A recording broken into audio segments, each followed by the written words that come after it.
नमस्कार, बुलेटिन में स्वागत है आप सभी का। आपके साथ मैं हूं जीनत सिद्दीकी। शुरुआत खबरों की करेंगे। देहरादून से बड़ी खबर आपको बताते हैं।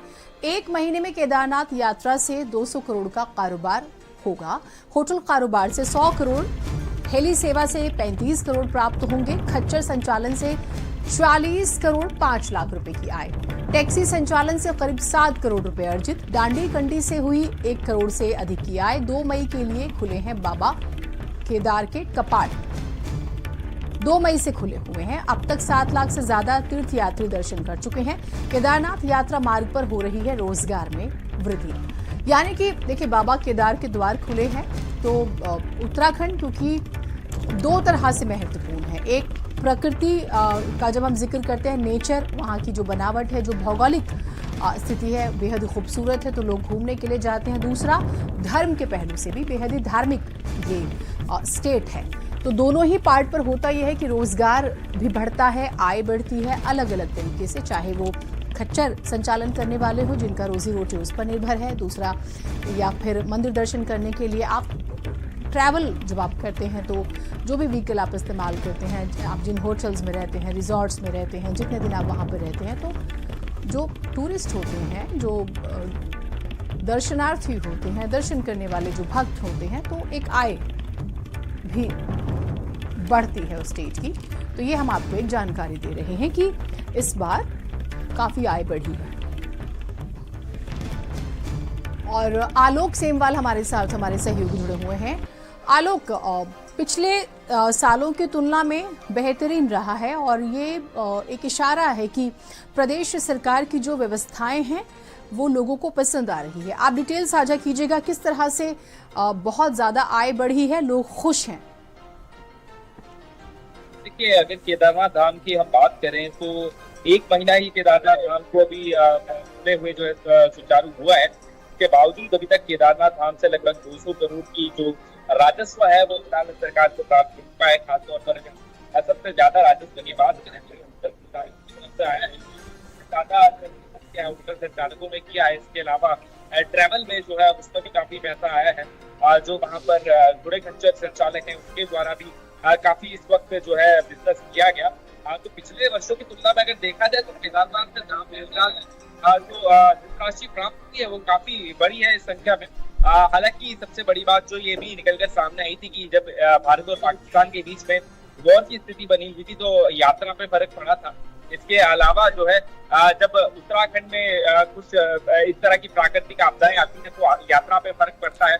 बारिश की वजह से यात्रा पे फर्क पड़ता है, लेकिन उसके बावजूद भी इस वर्ष की जो यात्रा है कई मायने में बेहतर साबित हुई है और इस बार की यात्रा में जो है लोग बढ़ चढ़कर हिस्सा ले रहे हैं। इसके अलावा आपको बताना चाहूंगा कुंभ में भी जब सैकड़ों की संख्या में, जब हजारों की संख्या में दर्शन करने लोग पहुंचे थे, कुंभ में डुबकी लगाने लोग पहुंचे थे, उससे भी कहीं ना कहीं जो उत्तराखंड की 4 धाम यात्रा है उस पर भी फर्क देखने को मिला था, क्योंकि ऐसा लग रहा था कि यात्री अब यहाँ पर नहीं पहुंचेंगे, लेकिन उसके बावजूद भी यात्रियों ने बढ़ चढ़कर हिस्सा लिया और अभी तक जो है रजिस्ट्रेशन फिलहाल यात्रा के लिए किए जा रहे हैं। सितंबर अक्टूबर तक के रजिस्ट्रेशन अब तक हो चुके हैं और उम्मीद ये भी है कि आगे आने वाली यात्रा में बहुत ज्यादा राजस्व जो है उत्तराखंड सरकार को प्राप्त होगा। जी एक पॉइंट रेस किया आलोक, वो बहुत इंपॉर्टेंट है कि हमने जो एक कॉन्फ्लिक्ट देखा, जो सिचुएशन बनी वॉर की और भारत और पाकिस्तान के बीच में सीज फायर हो जाता है, थोड़ा सा उससे प्रभावित हुई होगी आय, क्योंकि ये पूरा 1 हफ्ता 10 दिन जो है बहुत ज़्यादा डिस्टर्बेंस रही और ये सरकार के लिए चैलेंजिंग है कि वो दोबारा से जो है भरोसा जनरेट करे, क्योंकि हम देख रहे हैं कश्मीर में मुख्यमंत्री उमर अब्दुल्ला जो है लगातार सड़कों पर निकल रहे हैं, लोगों से अपील कर रहे हैं कि आप आइए। वो भी एक टूरिस्ट स्टेट है, तो उस लिहाज से यहाँ पर भी कुछ अलग से प्रयास कर रही है उत्तराखंड सरकार। देखिए जीना, सीधे तौर पर तो ऐसा नहीं कहा सकता है कि सीधे तौर पर असर पड़ा है वॉर का। हालांकि इनडायरेक्ट तौर पर जरूर असर पड़ा है, क्योंकि पाकिस्तान से चाइना का बहुत गहरा कनेक्शन और उत्तराखंड का जो चाइना से बॉर्डर लगता है उससे भी कहीं ना कहीं उत्तराखंड बॉर्डर पे तनातनी की स्थिति जो है वो बन सकती थी। इस वजह से लोग काफी डर रहे थे उत्तराखंड पहुंचने में। इसके लिए जो रजिस्ट्रेशन थे वो भी कैंसिल करवाए गए। होटल संचालक की भी शिकायत की कि हरिद्वार के होटल संचालक इस तरह से कह रहे थे कि उनके जो रजिस्ट्रेशन पहले हुए थे, जो यात्री पहुंचने वाले थे वो नहीं पहुंचे, उनके द्वारा कैंसिल करवाए गए। तो हाँ, इनडायरेक्ट तौर पर असर जरूर पड़ा है वॉर का, लेकिन जैसे मैंने आपको बताया कि सीधे तौर पर पिछले वर्षों की तुलना में कई गुना ज्यादा राजस्व फिलहाल प्राप्त हुआ है। क्योंकि अभी तो सिर्फ शुरुआती दौर है चारधाम यात्रा का। 1 महीना ही चारधाम यात्रा को शुरुआत हुआ है। अभी लगभग 5 महीने की यात्रा और बची हुई है। इसके साथ ही किस तरह से आगे की यात्रा रहेगी ये देखना दिलचस्प जरूर होगा। लेकिन सबसे बड़ी बात यह है कि आगे आने वाले वक्त में मानसून सीजन जो है दस्तक देने वाला है। 10 जून को मानसून उत्तराखंड पहुंचेगा। उसके बाद यात्रा प्रभावित हो सकती है, क्योंकि लैंडस्लाइड जोन जो है वो काफी है। उत्तराखंड में लगभग 164 लैंडस्लाइड जोन है और ज्यादातर ये जोन जो है वो चारधाम रूट पर है। तो उसके लिए किस तरह से विभाग तैयारी करेगा और किस तरह से यात्रा प्रभावित होती है, ये भी देखने वाली बात जरूर होगी। एक बड़ा सवाल जरूर है। बहुत इंपॉर्टेंट पॉइंट आपने रेज किया, बहुत शुक्रिया आप हमारे साथ जुड़े। ये भी है कि देखिए मौसम की वजह से भी प्रभाव पड़ सकता है, लेकिन सरकार को इस दिशा में भी काम करना होगा। रुद्रप्रयाग से खबर आपको बताते हैं। केदारनाथ धाम पहुंची दिल्ली की सीएम रेखा गुप्ता। बाबा केदार के दर्शन कर उन्होंने आशीर्वाद लिया है। 100 दिन का कार्यकाल पूरा होने पर देवभूमि वो पहुंची थी। हरिद्वार में गंगा आरती के बाद केदारनाथ पहुंची।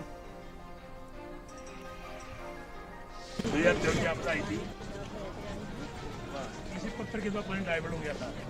ये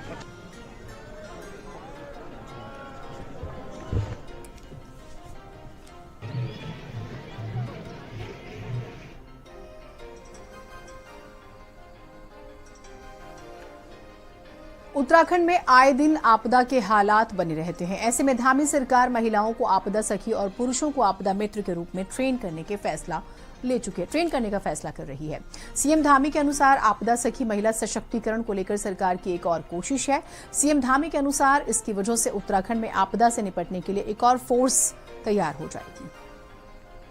देखिए, आपदा मित्र हमारे पहले से काम करते रहे हैं। आपदा सखी में हमारी महिलाओं का योगदान होगा, उनकी भी सहभागिता होगी। तो हमारा महिला सशक्तिकरण की दिशा में और समाज को जागरूक करने की दिशा में भी एक कदम होगा, क्योंकि महिलाएं हमारे राज्य के अंदर अनेक क्षेत्रों में आज बहुत शानदार काम कर रही हैं। चाहे जिसके लिए जिनके निमित्त हमने हाउस ऑफ हिमालय ब्रांड को यहाँ पर शुरू किया है, उसमें भी हमारी महिला समूह की महिलाओं की बहुत बड़ी संख्या है। और पूरे राज्य के अंदर महिलाएं अनेक प्रकार के उत्पाद बनाती हैं, अनेक प्रकार के उपक्रम करती हैं, अनेक लोगों को रोजगार और स्वरोजगार दोनों ही देने का काम कर रही हैं। तो आपदा सखी के माध्यम से महिलाएं इस क्षेत्र में भी अपना योगदान। आगे बढ़ेंगे खबरों में। उत्तराखंड भोजन माता संघ ने सचिवालय का घेराव किया है, जिसमें उन्होंने अपनी मांगों को लेकर ज्ञापन सौंपा है। भोजन माता कामगार संघ की प्रांतीय अध्यक्ष रोशनी बिष्ट ने बताया है कि भोजन माता को लंबे समय से परेशानी का सामना करना पड़ रहा है, जिसमें उनका मानदेय भी शामिल है। साथ ही कभी कभी भोजन माताएं काम करते वक्त हादसों का भी शिकार हो जाती हैं, जिसको लेकर उन्होंने आज मुख्य सचिव मुख्यमंत्री को ज्ञापन सौंपा है। साथ ही उन्होंने कहा है कि यदि उनकी मांगों को नहीं माना जाता है तो समस्त उत्तराखंड की भोजन माता सचिवालय के सामने धरने पर बैठने के लिए मजबूत हो जाएंगी। हमारी ये मांगे हैं कि हमने एक लेटर दिया था 3 मार्च को 2024 में। उसमें मुख्यमंत्री जी ने एक वार्ता रखी थी सचिवालय में कि पूरा डेलीगेशन बैठेगा उनका और उसमें वो बात करेंगे भोजन माताओं के बारे में। लेकिन अभी तक उन्होंने कोई वार्ता नहीं की और भोजन माताओं को कोई ऐसा भी आश्वासन या कोई भी ऐसा जो लागू करके नहीं दिया कि भोजन माताओं को या तो मानदेय बढ़े या भोजन माता ये नहीं हटे। तो भोजन माताओं को जब तक ग्रेजुएटी ना हो, भोजन माताओं की मांगे न हो, तब तक हम तत्पर यहाँ पे लड़ाई के लिए तत्पर खड़े रहेंगे। उत्तराखंड किसान मोर्चा के बैनर तले रुड़की तहसील परिसर में किसानों ने अनिश्चितकालीन धरना प्रदर्शन किया। किसानों ने चेतावनी दी है कि जब तक किसानों की मांगे पूरी नहीं होगी, धरना जो है वो प्रदर्शन जारी रहेगा। राष्ट्रीय अध्यक्ष गुलशन रोड ने कहा है कि इकबालपुर शुगर मिल पर किसानों का करीब 150 करोड़ रुपए का गन्ना भुगतान कई सालों से बाकी है। किसानों की किसी भी समस्या का समाधान नहीं हो रहा है। उन्होंने कड़े शब्दों में चेतावनी दे दी है कि जब तक किसानों की समस्या का समाधान नहीं होगा तब तक धरना प्रदर्शन जारी रहेगा। साथ ही उन्होंने मांग रखी है कि उत्तर प्रदेश की तर्ज पर किसानों की बिजली मुफ्त की जाए।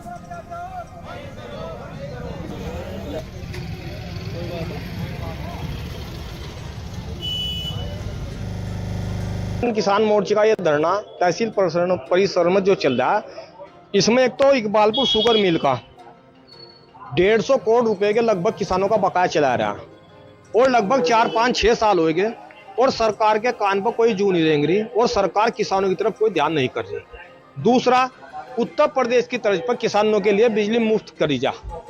तीसरा, नहरों की आपासी का किसानों से पैसा पिछले कुछ दिनों से माफ चला रहा था, अब नहरों की आपासी का भी पानी का पैसा प्रशासन ने वसूलना शुरू कर दिया। चौथा, तहसील के अंदर व्यापक भ्रष्टाचार। जो उत्तराखंड की जो सरकार है भारतीय जनता पार्टी की, ये उसका नाकारापन है कि पिछले 6-7 वर्षों का किसानों का गन्ना बकाया भुगतान आज तक सरकार नहीं करा पाई।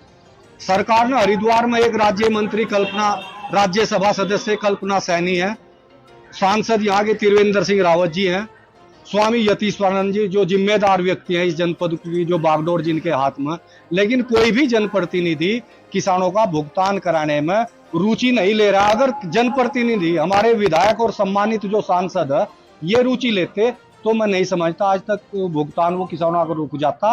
ये हमारी सरकार का ही नाकारापन है और हमारे जनप्रतिनिधियों का नाकारापन है, जिसकी वजह से हमारे किसानों का इकबालपुर का वो गन्ना भुगतान नहीं मिल पा रहा। आगे बढ़ेंगे खबरों में। उत्तराखंड सरकार ऐसी मजारों को तोड़ रही है जो या तो अवैध है या फिर हाईवे की जद में आ रही है। लेकिन रुड़की में भी कुछ ऐसा ही मामला सामने आता है, जहां उत्तराखंड सिंचाई विभाग की जमीन पर सिंचाई अनुसंधान संस्थान की नई बिल्डिंग के पीछे काफी पुरानी मजार है, जिसे सैयद तार बाबा मजार के नाम से जाना जाता है, जिसे सिंचाई विभाग के फील्ड कर्मचारी महासंघ के प्रदेश अध्यक्ष सतपाल सैनी ने अवैध करार दिया। इसलिए उन्होंने प्रदेश के मुख्यमंत्री को एक पत्र लिखा है, जिसमें बताया गया है कि ये एक अवैध मजार है जिस पर अब अवैध निर्माण या अनैतिक कार्य हो सकते हैं, इसलिए इस मजार को जल्द से जल्द हटाया जाए। फिलहाल पत्र के आधार पर प्रशासन से मजार के बारे में जानकारी मांगी गई है।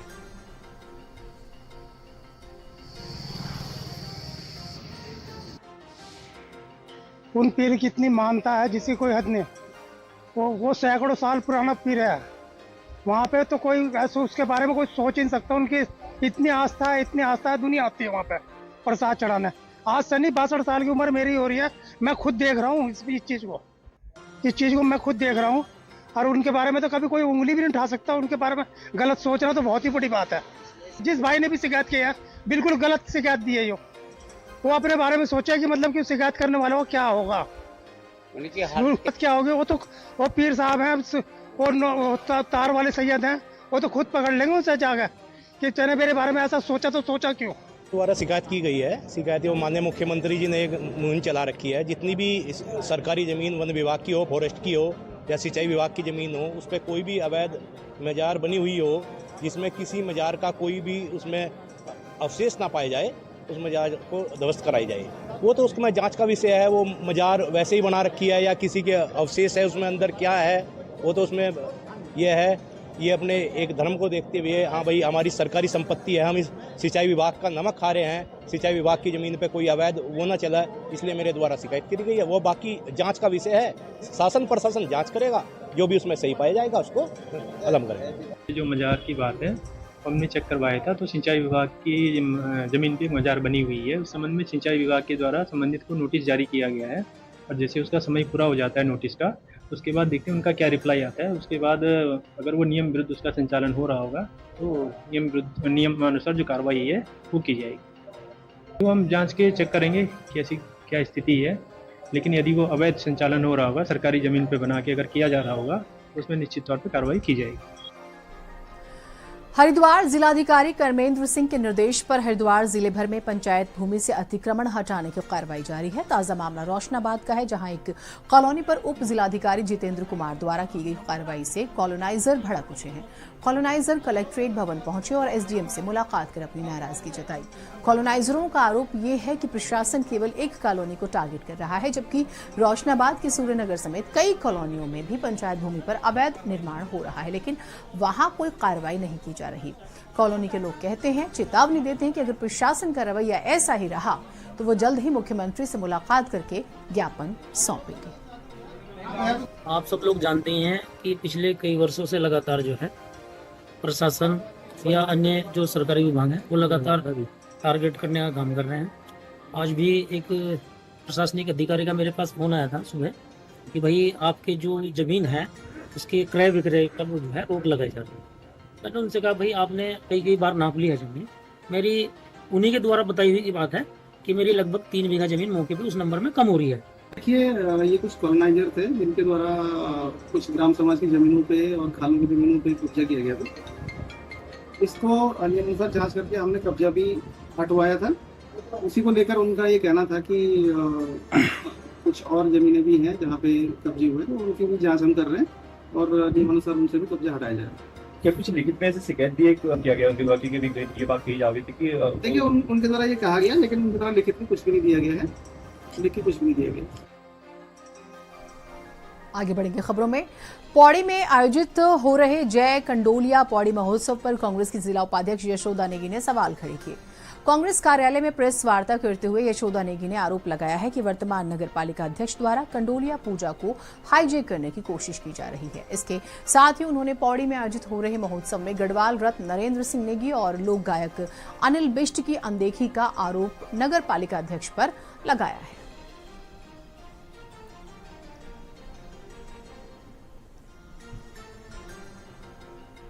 सबसे पहला मेरा ये आरोप है कि जो कंडोलिया महोत्सव, ये कंडोलिया बाबा के नाम पे जो भंडारा होता था, ये महोत्सव नाम दिया गया है, तो ये सीधे सीधे जो है आस्था के केंद्र कंडोलिया ठाकुर पे जो है राजनीतिकरण किया जा रहा है, तो ये हम बिल्कुल बर्दाश्त नहीं करेंगे। और नंबर 2 बात ये है कि ये महोत्सव पौड़ी के लिए हो रहा है और पौड़ी के जो व्यापारी हैं, छोटे मोटे तबके के व्यापारी हैं, स्थानीय व्यापारी हैं, और उनको इसमें साउंड सिस्टम देहरादून से बुलाया गया है। क्या ये व्यापारी जिनके पास साउंड सिस्टम है, ये इनका साउंड ठीक नहीं था या क्या नहीं था, किस कारण इनको यहाँ पर नहीं रोल करने दिया गया, देहरादून से बुलाने की क्या जरूरत पड़ गई थी। आगे बढ़ेंगे खबरों में। बागेश्वर से खबर आपको बताते हैं। अवैध अतिक्रमण को लेकर कार्रवाई। हाईकोर्ट ने अवैध अतिक्रमण को ध्वस्त करने के आदेश दिए हैं। जिलाधिकारी को अतिक्रमण स्थलों को ध्वस्त करने के आदेश दिए गए हैं। 4 महीने के भीतर हाईकोर्ट में रिपोर्ट पेश करने के आदेश हैं। गरुड़ नगर पंचायत, कौसानी और बागेश्वर में अवैध अतिक्रमण पर एक्शन होगा। मैंने गरुड़ बागेश्वर में अवैध अतिक्रमण को लेकर एक जनहित याचिका माननीय उच्च न्यायालय में दाखिल की थी, जिसमें अतिक्रमण में नगर पालिका अध्यक्ष भावना वर्मा गरुड़ और कौसानी के 2-3 होटल है, होटल सुनीता और होटल हिल पैलेस, और एक होटल और है जलज खरकवाल का जो होटल है वो है नरेंद्रा पैलेस बागेश्वर है, और दलीप खेतवाल है, और सुषमा पैलेस बागेश्वर है, और स्वागत बार है बागेश्वर में जो राजेश वर्मा का है। और इनके खिलाफ पहले भी प्रशासन ने जो है नोटिस दिए थे, अवैध अतिक्रमण की पुष्टि हो गई थी। अवैध अतिक्रमण की पुष्टि के बाद भी प्रशासन ने कोई कार्रवाई इनके खिलाफ नहीं करी, तो आज माननीय न्यायालय ने ऑर्डर करते हुए सुनवाई के दौरान ऑर्डर कर दिया है डीएम बागेश्वर को कि वो जो भी इंक्रोचमेंट हुआ है सरकारी लैंड पे उसको तुरंत ही रिमूव करें और जवाब हाईकोर्ट को दें। कांग्रेस नेता सूर्यकांत धस्माना ने प्रदेश में अवैध खनन को लेकर एक बार फिर से प्रदेश सरकार की कार्यप्रणाली पर सवाल उठाए हैं। कोटद्वार में मीडिया से रूबरू हुए कांग्रेस नेता सूर्यकांत धस्माना ने कहा है कि जिस प्रकार से भारतीय जनता पार्टी के नेता ही खुद अवैध खनन की बातें कर रहे हैं, उससे साफ है कि सरकार के संरक्षण में ही अवैध खनन जगह जगह हो रहा है। अवैध खनन उत्तराखंड में हो रहा है, ऐसा उन्होंने स्वयं बयान दिया। मुन्ना सिंह चौहान जी ने पछवा दून में अवैध खनन करते हुए वहां पर गाड़ियों पकड़ा, पुलिस वालों को लताड़ा और उसकी शिकायत करी। महेंद्र भट्ट जी ने स्वयं ऑन कैमरा स्वीकार किया कि राज्य में अवैध खनन हो रहा है और हमारे विधायक पकड़ रहे हैं। तो मतलब अवैध खनन कौन कर रहा है? भाई आपकी सरकार, केंद्र में भी आपकी सरकार, राज्य में भी आपकी सरकार, पुलिस आपकी, खनन अधिकारी आपके, खनन विभाग आपका। तो आपकी नाक के नीचे अगर अवैध खनन हो रहा है और उसके बाद तुर्रा ये कि हम राजस्व, रिकॉर्ड राजस्व इकट्ठा कर रहे हैं, तो आप वो रिकॉर्ड राजस्व कहां से इकट्ठा कर रहे हैं? उत्तराखंड में कांग्रेस की जय हिंद रैली तो संपन्न हो गई, लेकिन उसमें दिए नेताओं के बयान अब सीधे सीधे पार्टी के अंदर मतभेद पैदा कर रहे हैं। कांग्रेस नेता और पूर्व विधायक रंजीत रावत ने फिर इशारों में हरीश रावत पर निशाना साधा। कहा है कि कांग्रेस को सड़क पर उतरने की जरूरत है। मन की बात जो है वो काफी नहीं रहती। बंद कमरों में पत्रकार वार्ता नहीं करनी चाहिए। मुकाबला करने की जरूरत है और वो तभी होगा जब हम सड़क पर निकलेंगे, हम प्रेस कॉन्फ्रेंस कर लें, हम बंद हॉलों में बैठ करके बयान दे दें, हम सोशल मीडिया पे कुछ डाल दें।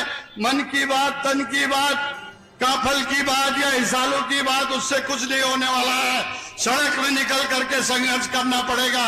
मैं कहना चाहता हूं अपने प्रदेश अध्यक्ष करण मेहरा जी से, अपने राष्ट्रीय नेतृत्व से कि आइए आप अगुवाई कीजिए, हम संसाधन जुटाएंगे, हम सड़कों पर निकलेंगे, चाहे आप 1 किलोमीटर से लेके 1 1000 किलोमीटर, 5000 किलोमीटर, जितना कहे हम चलने को तैयार हैं। वहीं रंजीत रावत के बयान पर अब हरीश रावत का भी रिएक्शन सामने आया। हरीश रावत ने क्या कहा है, आपके लिए सुनना जरूरी है। काफल ने पहले भाजपाइयों के पेट में दर्द किया था। यदि दर्द का कुछ एक्सटेंशन हो रहा है तो इसका मतलब है काफल अपना असर दिखा रहा है। हम तो इसी बात में संतुष्ट हैं कि काफल 600 रुपये किलो तक बिक गया। हजारों लोगों को, हजार लोगों को 1-1.5 महीने अच्छा रोजगार मिल गया, उनके जीवन में खुशी आई और प्रकृति संरक्षण में काफल के वृक्ष का अत्यधिक महत्व है। खबर देहरादून से आपको बताते हैं, उत्तराखंड के सिंचाई मंत्री उत्तर प्रदेश के मुख्यमंत्री योगी आदित्यनाथ के साथ बैठक करने वाले हैं। बैठक में बनबसा बैराज का विषय रखा जाएगा, जो कि उत्तर प्रदेश के स्वामित्व में है। सिंचाई मंत्री सतपाल महाराज ने कहा है कि बनबसा बैराज अपनी 100 वर्ष की आयु पूरी कर चुका है। ऐसे में इसके ट्रीटमेंट के लिए यूपी के मुख्यमंत्री से आग्रह किया जाएगा। हमने और माननीय मुख्यमंत्री जी ने योगी आदित्यनाथ जी से मिलने जाना है और परिसंपत्तियों का हमने फैसला करना है। उसमें सिंचाई विभाग के कुछ बैराजेस हैं, जैसे खास करके बनबासा का बैराज जो है वो उत्तर प्रदेश के पास है और वो अपनी आयु पूरी कर चुका है। 100 साल उसकी आयु हो चुकी है। अगर उसमें कोई भी डैमेज हो जाएगा तो नेपाल से हमारा आवागमन जो है वो बंद हो जाएगा। इसलिए हम ये चाहते हैं कि यूपी इसको ठीक करे, उसका जो है रेट्रोफिटिंग करे, नहीं तो फिर हम उत्तराखंड उसकी रेट्रोफिटिंग करेगा, क्योंकि हमारे लिए बहुत वो आवश्यक है। इसके साथ साथ और भी जो परिसंपत्तियों का मामला है, कुछ नहरों का है और चीज़ों का मामला है, वो हम ठीक करना चाहते हैं। चलिए, खबरें और रहेंगी, एक छोटा ब्रेक।